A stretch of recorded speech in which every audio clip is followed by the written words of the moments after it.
Bora lá, no vídeo anterior deu uma cortada aí no mestre, mas é isso, o mestre é riqueza de detalhes, gosta de explicar, gosta de ensinar, apaixonado por ensinar, gosta muito de ler, gosta de aprender, aonde ele chega ele quer ensinar as coisas.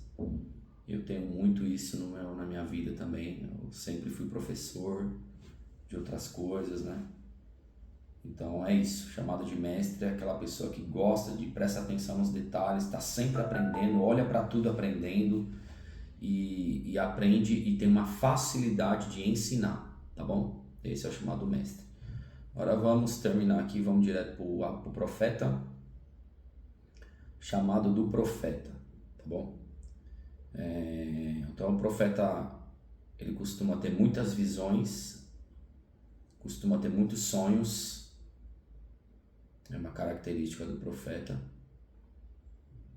Então, Paulo, a gente leu no versículo anterior, em Atos 13, que ele era mestre e profeta, e depois foi enviado para se tornar um apóstolo.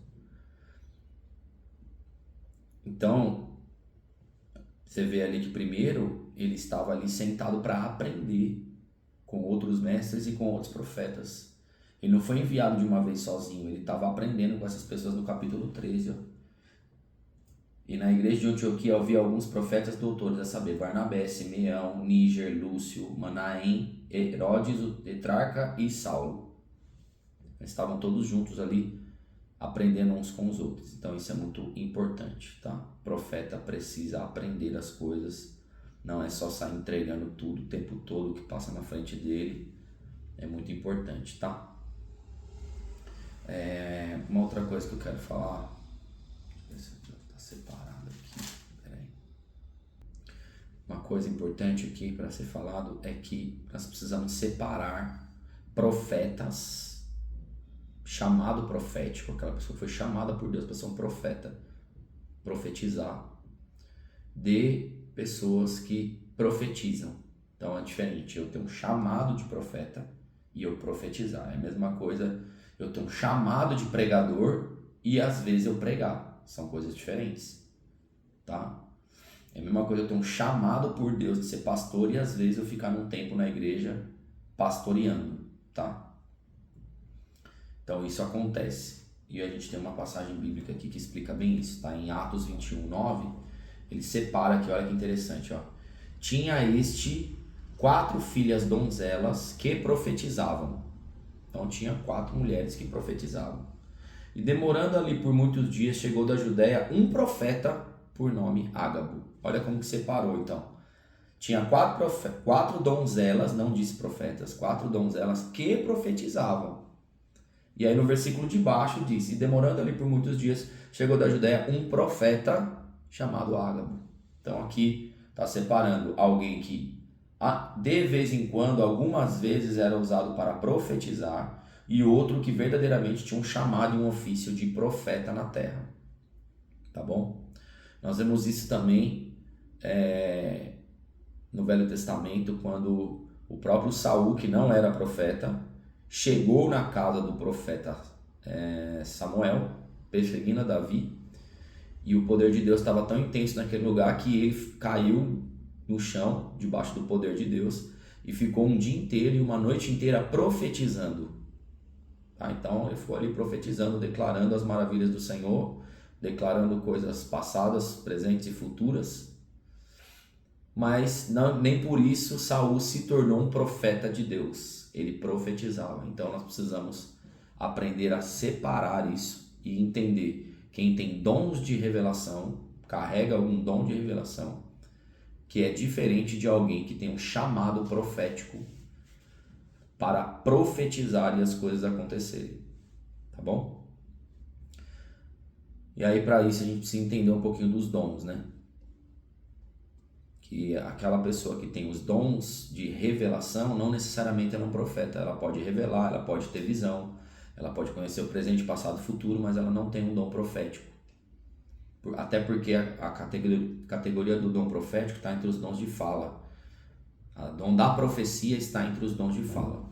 Os dons de revelação, que normalmente a igreja entende que são de profetas, os 3 dons de sabedoria, dom de palavra de conhecimento e dom de discernimento de espírito. São dons que a pessoa tem visão, tem revelação, enfim, sente cheiro. Então são dons de revelação. Algo está sendo revelado através daquele dom. Já o dom de profecia está na categoria dos dons de fala, que é uma autoridade de Deus para declarar e as coisas acontecerem. É outro tipo de dom, tá? E esses são os profetas verdadeiros. Esse é o profeta de ofício. Por exemplo, aqui nessa passagem você vai ver que o profeta aqui ele declara algo vai acontecer e acontece, que nem Elias. Elias declarava a palavra e as coisas aconteciam. Esse é o profeta de ofício, tá? Mas o profeta de ofício também pode carregar os dons de revelação. Na maioria das vezes eles carregam também. Então, assim, pessoas que revelam ou têm visões não necessariamente serão profetas, mas todo profeta carrega os dons de revelação. Ok? Ficou claro? Coisa importante do profeta também é que o profeta não deve andar sozinho. O profeta precisa andar do lado de um pastor ou de um sacerdote, sempre, para que essas peças ministeriais se acoplem, né? Um ajuda o outro. O que o profeta faz? O profeta ele faz a leitura do plano espiritual, ele tem uma visão do plano espiritual para conduzir o sacerdote, o pastor, em algumas vezes naquilo que alguma coisa que ele não sabia, que ele não conseguiu ver. O profeta vai receber do Senhor essa leitura do plano espiritual e vai auxiliar o pastor, o apóstolo, o sacerdote, ok? Então essa é a característica aí principal dos profetas de Deus. Um profeta que anda sozinho, ele vai arrumar problema. Um profeta que se torna pastor, ele vai arrumar problema, tá? Não vai se mover no ministério correto dele e vai ter problemas. Ok? Então, quem é profeta é quem sabe que é profeta e que carrega os dons de revelação, precisa se encontrar aqui. Mas qual é o meu? Você vai descobrir, o próprio Espírito Santo vai te revelar na medida que você se move, na medida que você trabalha, na medida que você serve a Deus, na medida que você se movimenta nas coisas do Senhor para trabalhar de alguma maneira, para servir alguém, para ajudar alguém, para estar no ministério, você vai descobrindo qual é o seu chamado e aonde que você está dentro desse chamado hoje, ok? Uma coisa importante, vai acabar de novo minha bateria, mas vamos passar para a próxima.